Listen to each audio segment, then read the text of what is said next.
Good evening, mi gente. It's 5 minutes past 9, Monday night, live from Broadcasting House. It's time for an all-new Cinepulse and breaking and good news. It's finally February. Por fin, we left January behind us. That was a very long month, wasn't it? Finally, February. We're moving on. We're reintroducing the People Stories. We took a little break with the People Stories of the last few weeks.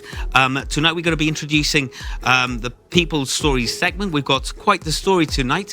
But first, remember, we're also going to be discussing all those issues which are the talk about town, as we do every week. We've got Miss Ruggeroni, who's been travelling the world, discovering things outside of Gibraltar, a little bubble, and no doubt she'll be telling us about that trip.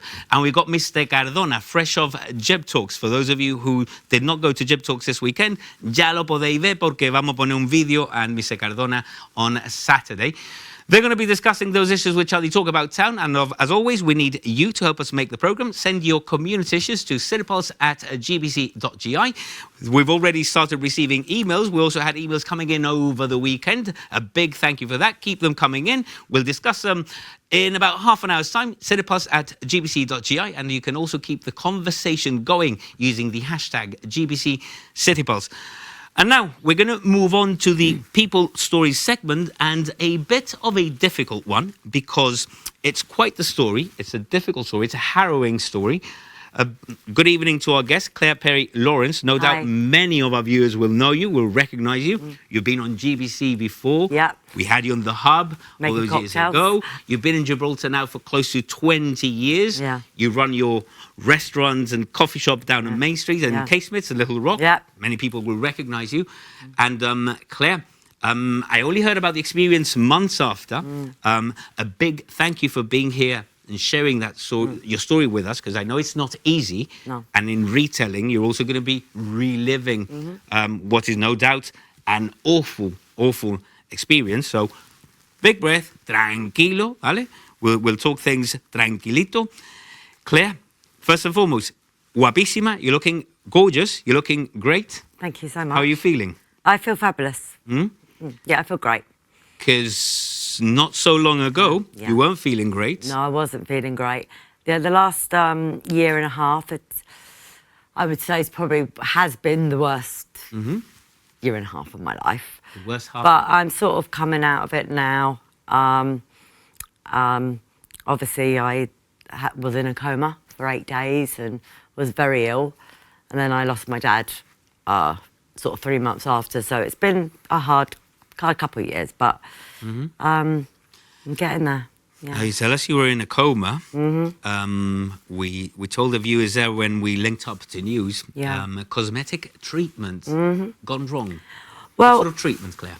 I mean, it was nowadays it's very normalised. You see all these ads, so you expect you're going to go for treatment, and it's also normalised. You expect conditions and standards, and you don't think you need to worry about stuff, no? No, you don't. I think if you go to the right clinics, that are registered and that have doctors there and everything else, which I was doing. I was going to Portsmouth every 3 months, and I was having intravenous drips in my arms. Yeah.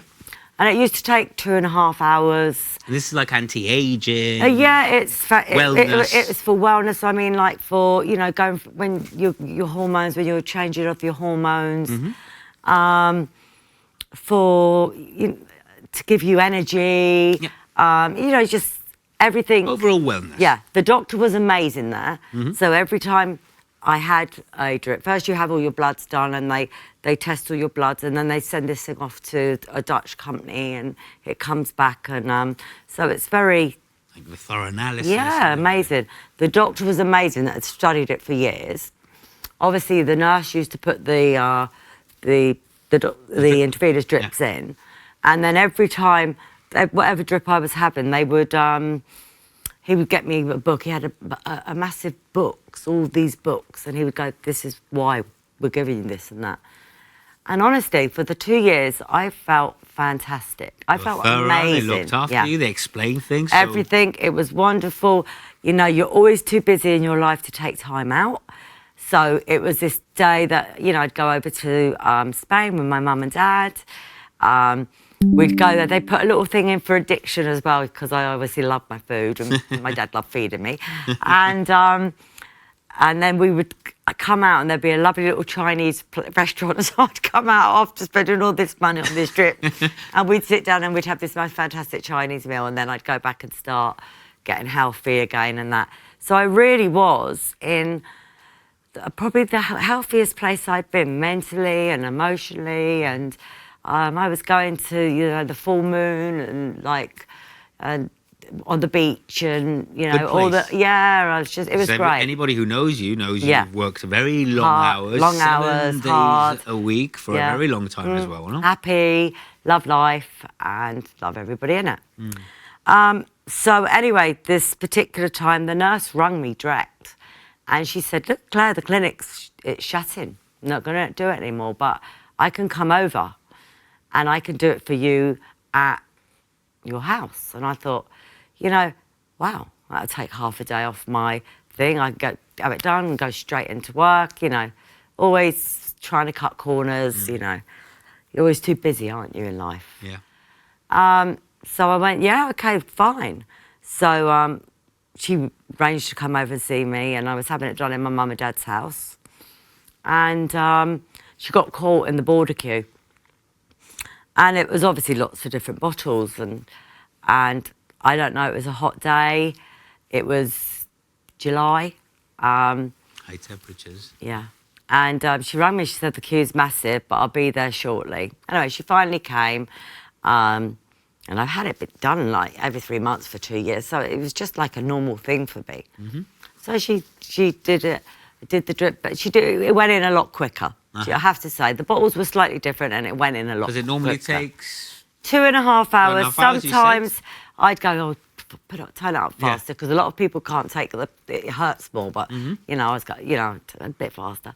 Anyway, this time it was sort of like half an hour, 3/4 of an hour. Wow, that's quick, no? Yeah, it's quick. I paid her, and she went. And within like 5 minutes of her going, I was at my mum and dad's. And I went, I felt ill. And I really did. I felt ill, and I was getting pains everywhere and that. And I was going, "Mum, I feel ill." And they were sitting out on the balcony, and my mum wouldn't ring her, so I rang her, and I just went, "Look, I feel really bad. I feel really poorly." And she went, "Oh, maybe I've just put it in too quick. Just have a lay down, and you'll be fine." Well, within another 5 minutes, I was sort of like hanging over the dining room table, and I went, "Mum," and my mum just called the ambulance, the emergency ambulance, didn't muck around. And they came up, they checked me, and they said, everything seemed all right. I was getting pains in my chest, pains everywhere.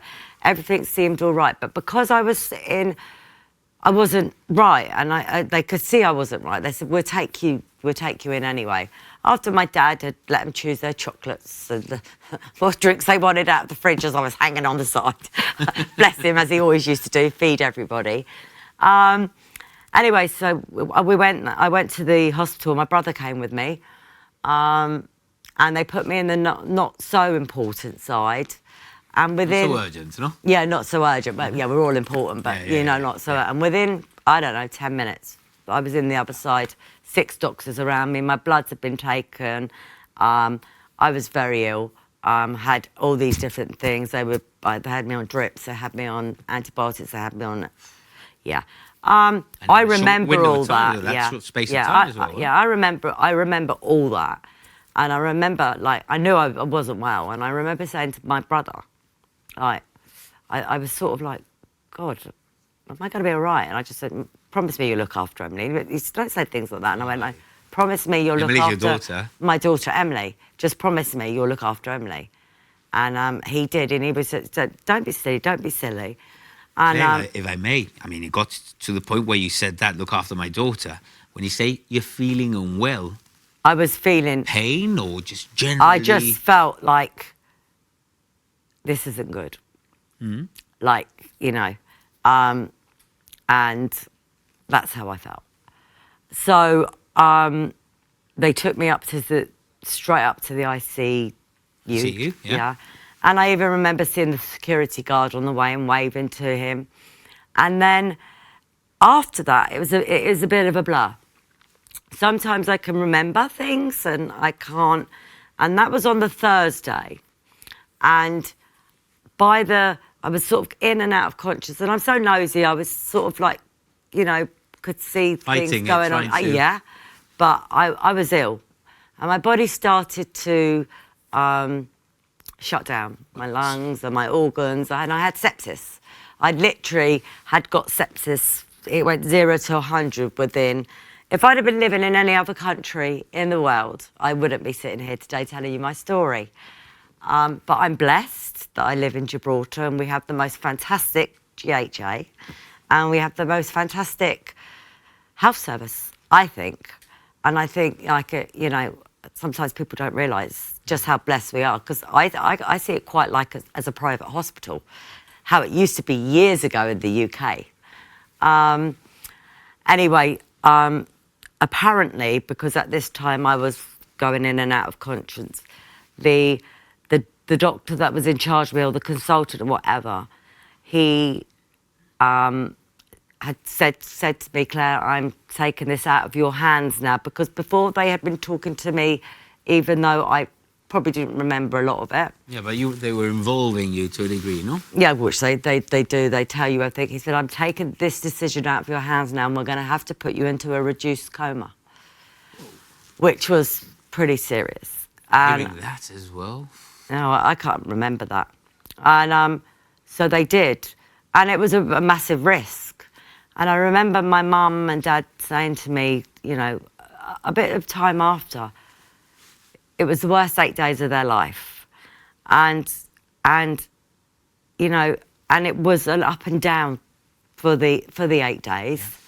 Yeah. You know, there was a couple of times that they nearly lost me, and so it was, you know, I was blessed. Scary, difficult. Yeah, I was blessed. I'm very lucky. I mean, I had my brother a few years ago, and viewers who know my brother will know, he was placed in a coma as well, and that's the experience of it, no? The ups and downs and touch and go and horrible experience. Awful. I think what the experience of it is probably worse for everybody looking in, my family looking in. Yeah. I mean, my family, they were there 24/7. And you're a very close-knit family as well, all of you. So they were there, so I wasn't left alone, and my daughter hated the thought of her having to see me like that. But I think it's when they finally said they were going to take me out of the coma, you know, take me out, and, you know, you don't know what's going to happen. Yep. And I remember it so well, coming out, and my mum going, come on, my clever girl, come on, I know you could do it. Come on, my darling, I know you could do it, you can do it. And my mum was there, and she was holding my hand, and it was like I was a little girl again, and I was like, I had no idea, where am I, what? Coming back, magic, huh? Your mum's voice cheering you on. My mum, come on, darling, you can do it. Come on, my clever girl. Come on, you're strong. Come on. And I remember that. And her holding my hand, and then me opening my eyes and seeing her tears. So I remember that. That was a significant part. And then...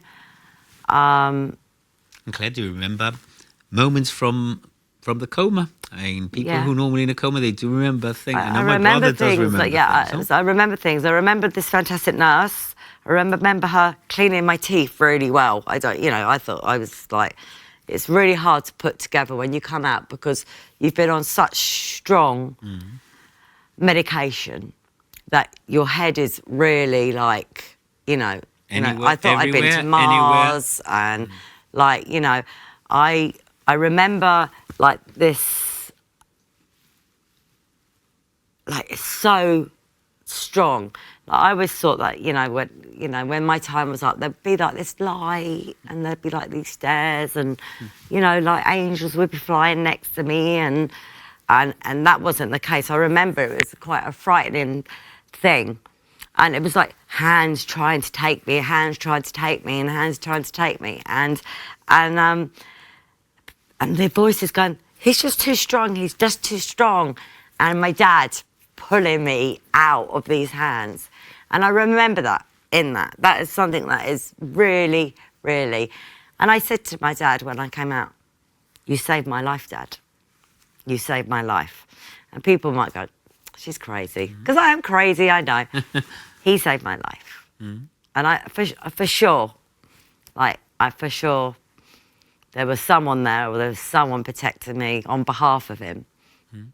We talk about these positive Soul vibes mates, and energy and soul. Yeah, and I'm all into that, spiritual and God and you know, we're blessed to be here, aren't we? Today's the present, tomorrow's a gift. So yeah, I came out of this coma. I remember sitting.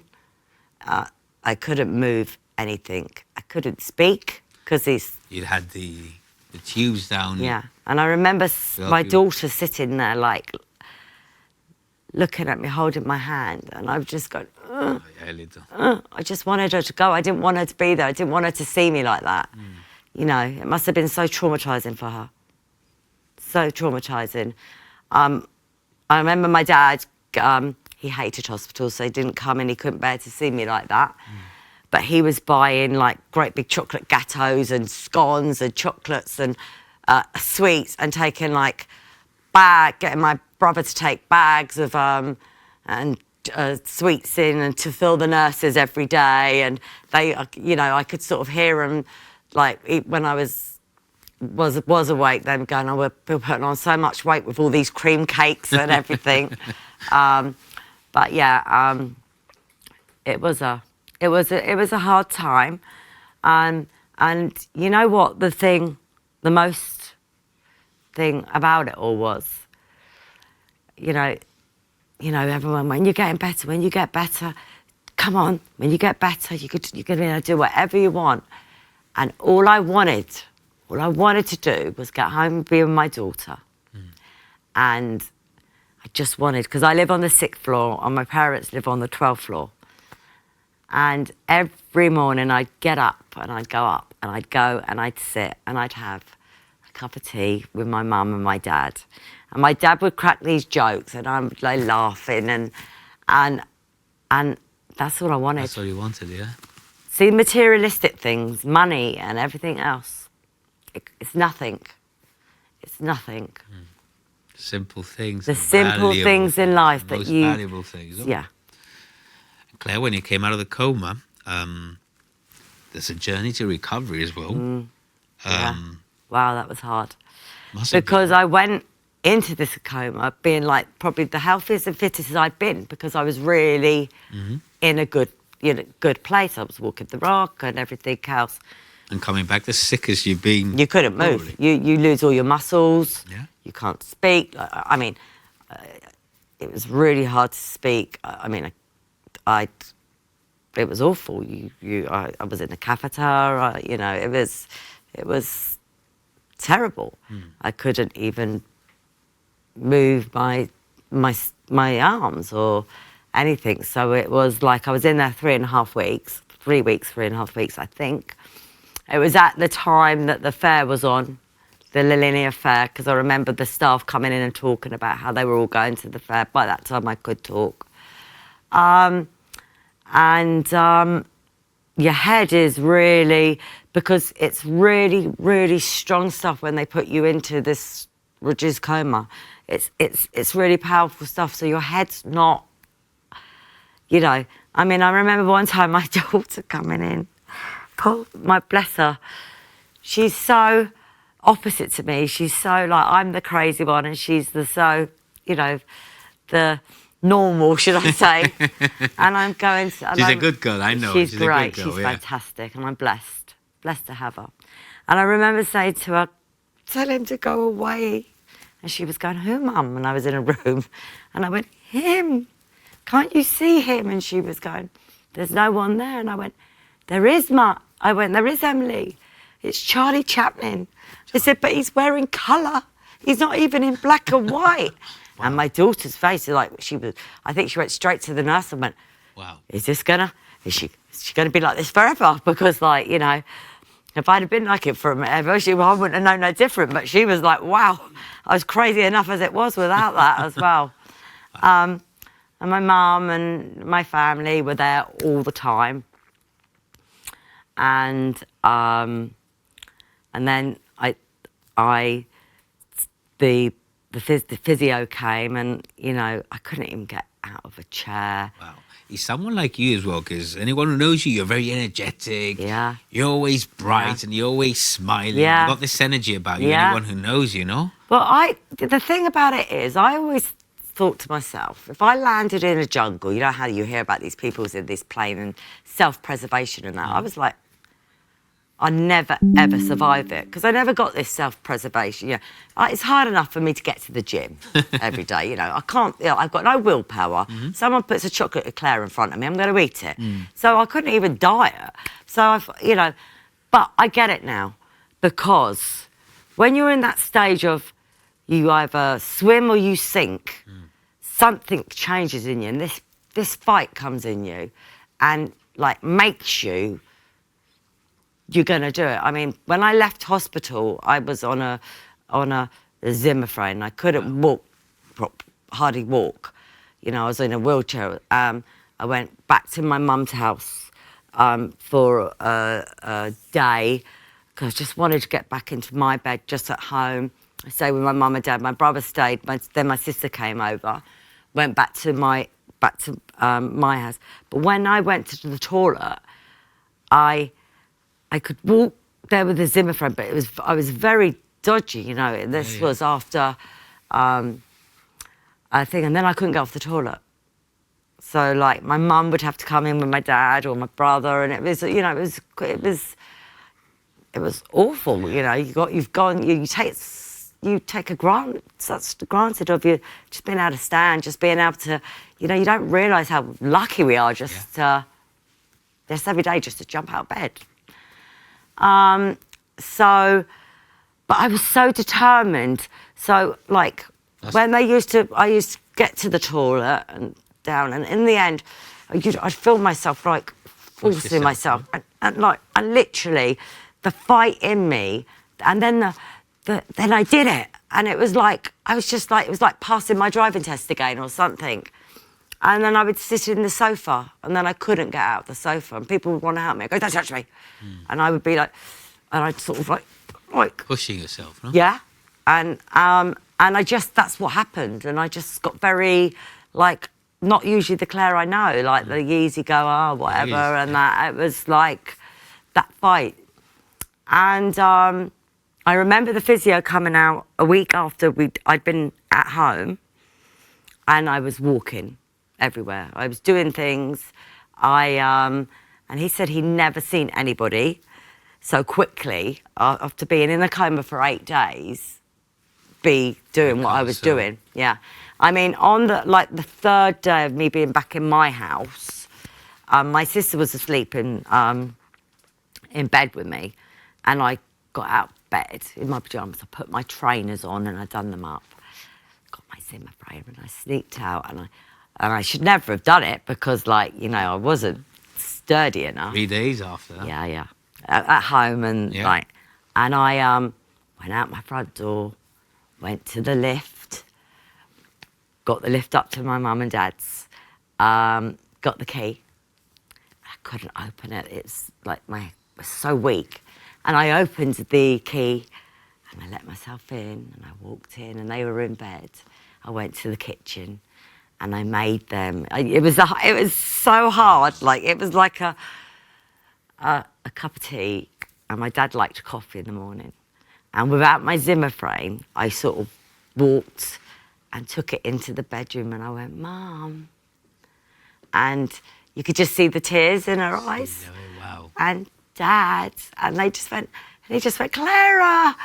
And then I went and sat, and that's just what I wanted to do. Just wanted to be there. Yeah, it's pretty amazing. And you did it. That's quite. I did the it. story, yeah? I did it, and everything was going good. You know, really good, and everything else. Went back to the hospital, had my checks up, and you know, even they videoed me, because I couldn't believe it. You know, after like 2.5 months of, you know, I was swimming, I was back at work, I was, you know, so people recover for Yeah. Okay. months and everything else. Recovery journey And, can be very, you know, very my long. head was good. It wasn't, you know, maybe I hadn't had time to process it then. Mm-hmm. So, and then obviously the awful thing is I lost my dad in the November. So this was in the July, August, September, October, November. Wow. So 3 months. And he was just like, well, you know, he was our world. He was everybody's world. We just adored him. And you mentioned him there, telling us your story. Yeah. You're very close. You mentioned those morning cuppers with him. And my mum. We see you about town with your parents All the time. But Very my life was them. close-knit. Yeah. I loved it every minute. Like I'd go up there for breakfast in the morning, and then they would come over and see me at the Little Rock and have some lunch, and then I'd go back, and then my dad would cook me my favourite dinner, and then he'd buy me loads of chocolates, and I just used to say to him, you never want me to get a man, Dad, do you? That's why you keep feeding me up. And if he got me, I'd get an ice cream out of the freezer, and I'd go, oh my God, I love this one. It would be a crunchy one. And the next day, the whole freezer would be filled up with these crunchy ice creams. Whatever you wanted, boom. Yeah, No? he was wonderful. That's what we say. La niña quiere ice cream. You have all the ice cream in the world, no? And chocolates and crisps, but not just me, everybody. Yeah, with everybody. No? With He's a very everybody. generous He man, was the no? most kindest, heartest person. You know, and my mum and him, they So were two together big hits. together all the All time. the time. She's been really, really strong. She's been Yeah. great. I'm going to ask Wesley. We've got a few images of your dad. We're going to pull them up on a screen now. One thing, we haven't mentioned your dad's name. Yeah. Tell us your dad's name. We're going to see those images on the screen. I invite you to look at the monitor there. You'll see them come Paddy up. Perry. Look at him. He's so happy, and that was him all the time. And him, look, he's always smiling and the joker, and he just loved making people happy. Look, he's so funny. And a Bruno, because you guys run Bruno's Yeah, for a we while. had Bruno's for years, yeah. There he is again, always smiling. All he wanted to do was make people happy. And my mum's so kind. Look at them there. He dressed up in a captain Very suit. smart, eh? Yeah, he bought that when he was on a cruise. Oh, there he is, yeah. So Claire, quite the rough year or two. Yeah, 2 big hits. 2 massive, massive hits. Yep. I think my dad was the bigger hit. I mean, I always thought that I had a broken heart. You know, you split up with blokes, you go, oh my God, my heart's broken. I'm never going to get over it. Nah, never had a broken heart in my life. My dad was my broken heart. My dad was my broken heart. But he made me promise him the week before. He said, Claire, promise me you will start living your life. You will start living your life. Live every minute. And I promised him. That's where I was going. And you have? Well, and now you have to grieve. That everybody, there's not a book for it. There's no book. It's And how you everybody's go. different. And You know, and I used to do the gratitude book all the time, and that before my dad passed away and everything else. I couldn't do things like that, and I was very spiritual, and that sort of went. I got a lot of comfort going down to his grave, and when the World Cup was on, we'd make sure we put an England flag around it, and but I think he passed away on the 5th of November last year. So Christmas was like a no-go anyway, so it wasn't really like a first Christmas. It was nothing. So I think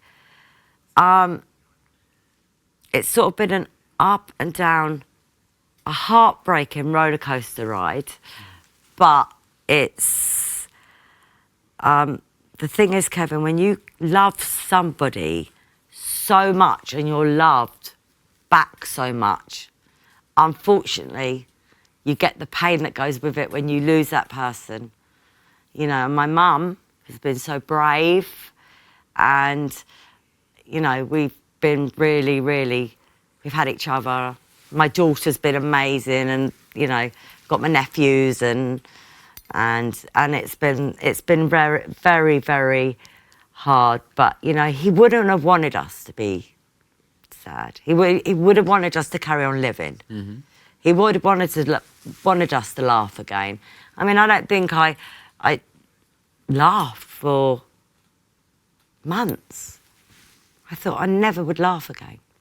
And then, I don't know, something happened the other day and I laughed where my tummy hurt and, you know, so things come back. Yeah. Your heart, part of your heart's broken, that's for sure. And it never goes away, It never goes away. And everybody will grieve differently. And some people will grieve, you know, forever. I will grieve forever. But I will carry on living for him. Celebrating. Yeah, celebrating his life. His life. And that's what I do now in my gratitude book. There's a lot of you. There's a lot of him in you, no? Yeah, there is. In my gratitude book now, what I do is I put, thank you, Lord, for allowing me to have the most amazing man that any daughter could ever have for nearly 53 years. Thank you, Lord, for me having the best dad in the world for 53 years. And then I go on to thank about my mum, and then I just... And the gratitude book, the journaling, yeah. has that come up after the whole experience? I used to do it before. I used to do that way before anyway. But now it's a different gratitude, you know. Like it's about, you know, thank you that I could get up and I can stand up out of bed in the morning. Thank you that you know, and even to the things like, you know, when go out in the morning and I walk past people and I go, morning, and just say hello to people, smile at them. You don't know what people are going through behind their eyes. Nobody knows what battle anybody's fighting or anything else. And most people are fighting a battle. We're all fighting a battle. Yeah. Believe us, the world is tough, so we're all fighting something. So just stop and just take that 30 seconds just to ask, you know, ring your mate, are you okay? You sure? Haven't heard from you for a couple of days. You know, we get into the rat race. You know, life becomes too busy. And that's how I ended up in the coma in the first place, because I thought, oh, that's fine, that'll save me half a day and I'll be able to go into work half an hour early. Take time to appreciate the beautiful things in life as well. Just the air you breathe, and just, you know, I'm very lucky with my friends. I've got fantastic friends. I've got amazing, close-knit friends. Very lucky to be in Gibraltar. You mentioned that. Love Gibraltar. I didn't want to interrupt you when you mentioned it there, but you did say you're lucky to be alive because you're in Gibraltar. Yeah. And the GHA, they were fantastic. If I'd have been in any other country, like, would you have got an ambulance within 5 minutes? Would that have happened in all that time? No. So we're very blessed. We're very blessed to be in this country. We live in it's like everybody knows everybody. Everybody looks out for everybody. And I think really it helped, you know, for me and my mum, we got out and, you know, people came up and were constantly talking. And so we had to deal with that, the grief. Thing, no? You know, people would come up and they would be sorry, and you know, and you would cry. People want to be kind, but they were kind, and if they were there for you, Gibraltarian people are amazing. They're the kindest, caring people ever. And I feel this is my home now, and yeah, and my auntie and my uncle, they've lived here for years now, and he had a major heart operation this year. No, last year, just the end of last year. So, I mean, it's been really... It's nice to hear it's been this about the GHA as well. Oh, they're fantastic. It's constantly under they're criticism fantastic. as well. They flew him into St Thomas's. He had this operation, you know, he's 85, you know, and he's come back and they're fine. And, you know, we all live in the same building, and, you know, my mum goes up there and plays cards, and we all look after each other, and how it should be, no? Magical life, no? Yeah. The secret to life, no? Yeah. Happy with family. Yeah. Happy and the little things. Yeah, no? the little things are the important things. Everything else is a bonus. That's it. Claire, I see you out and about town all the time. I've always thought you had a beaming smile, always a happy person. More relaxed now? Because you did used to work many hours. You worked very long days. I work a lot. So has this changed that as well? Yeah, definitely. I've met a guy that doesn't live here, so we sort of like see each other. Yeah, brilliant. so that's Good great. things happen as well. Yeah, and so that works. So when he comes over, we spend time and we go and do different things. I'm still completely 100% committed to Little Rock because I love it. Yeah. I love it. I love my staff. I'm blessed. I've got an amazing team of staff. And I also have fantastic customers, loyal, regular customers that come back every day. And I love them. They're like family. You know, when we have parties, you know, my mum just had her 80th birthday party and some of the customers came to her party, you know. So, I'm healing. I'll never, ever, ever be over my dad.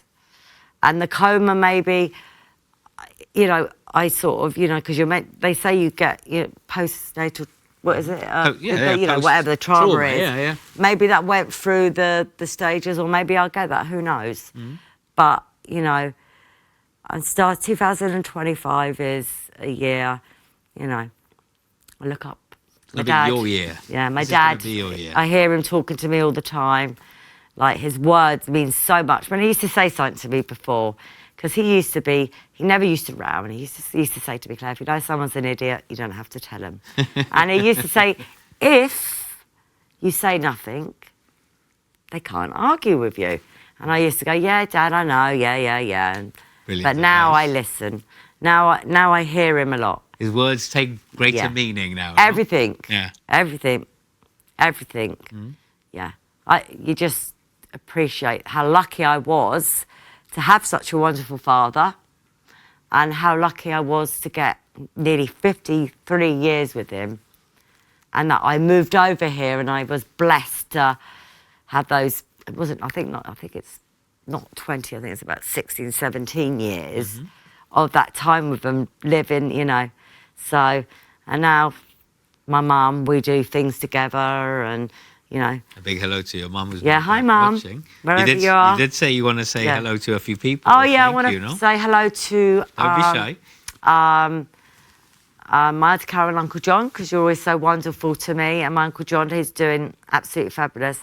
And I've got some amazing friends that are always have my back, and have got me through absolutely everything. So I'd like to thank Debbie, Andrea, Carly and Rachel. Thank you so much, because you have been awesome. And without friends like you, I couldn't have done it.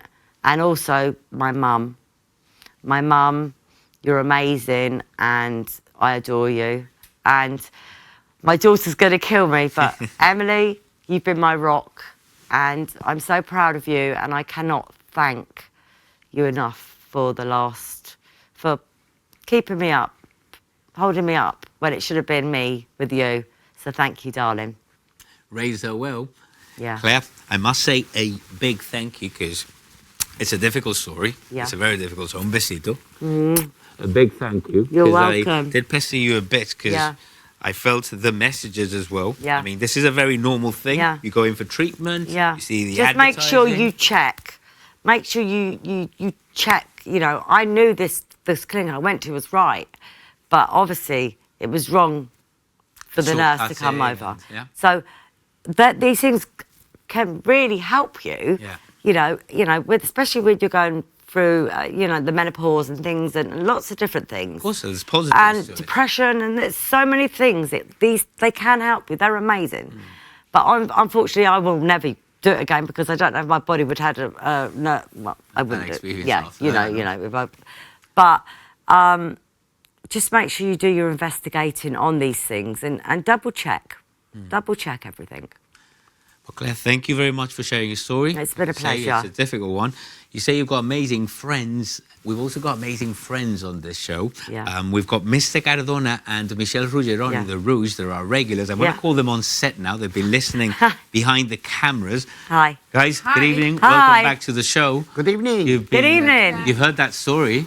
Yeah. Story. I Impressive. know, right? Quite an amazing story, Yeah. actually. Amazing. Quite an amazing Yeah. story. I wanted to ask you, Claire. Yeah. Yeah, because we've been listening to that story, and well, she's been telling it live on TV. that experience that you had, Yeah. how do you think it changed you?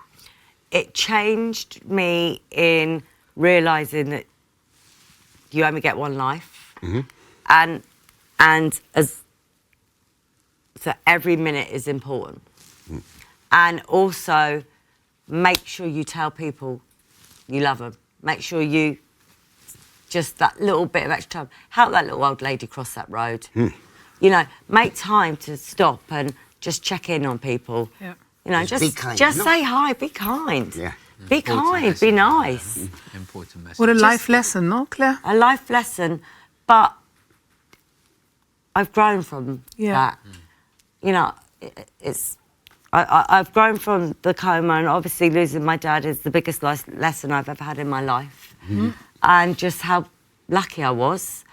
And now to carry on living for him, because Yeah. that's what he would want. So, yeah, I understand that completely. Yeah. And your mum, Having who's lost- My mum is amazing. now, you know, dependent a little bit on you as Well, well. yeah, You're there for each other, no? born again teenager, my mum. She loves a bingo. She's always on her Yeah, she's always whipping down a little around rock, on her wanting a bit of Let a me, pass. let me interrupt you. We should have done this in the Little Rock. We should have done this in the At Little least Rock. we would be drinking a nice cup. nice Yeah, cup a of nice coffee, cup yeah? of coffee and eating Another glass a of bit of tap nice water. food. Oh, Nice tap water, just eh? quickly about the Little Rock. We will be shutting on the 17th of February for 2 weeks because we're doing a total refurb. Refurbishment of Little Rock. So the Little Rock. But we'll let our customers that we know, and we have been telling everyone. But if there's anybody that hasn't heard, that's what we'll be doing. So make sure you come back. We will. We're all customers here. I don't know what I'm going to do with my friends on Wednesdays. I know, what are you going to do? I know my Where we people gonna that go? come in every day, right? Yeah, I'm very lucky. See, like, even the Little Rock, it's like a family. Like, we're all like, you know, you could go there and just go on your own and sit there, and the staff are amazing, and you could just talk, and it's everybody's I gathering think point. people come isn't to it? you because you're like that as well. Yeah, she's You're a like very that, open and totally. loving person. So Totally. Yeah. I think people get that from you. Yeah. Well, Claire? thank you. That's lovely. Thank you. And keep shining. And Keep shining. Keep smiling. You got a beautiful smile. You're always smiling. Thank you. Keep like that, yeah? And guys, we're going to be discussing all those issues, which are the Talk About Town, Tan entrando, scores. And scores, your of favourites, emails as yeah? loads. Tan entrando un Hundreds montón, of un montón. thousands of thousands. So we're going to take a short break. If you still haven't emailed us, you can do so. cinepods@gbc.gi. We're going to move on, and we're going to be talking about all those community issues, which are the Talk About Town, just after this show.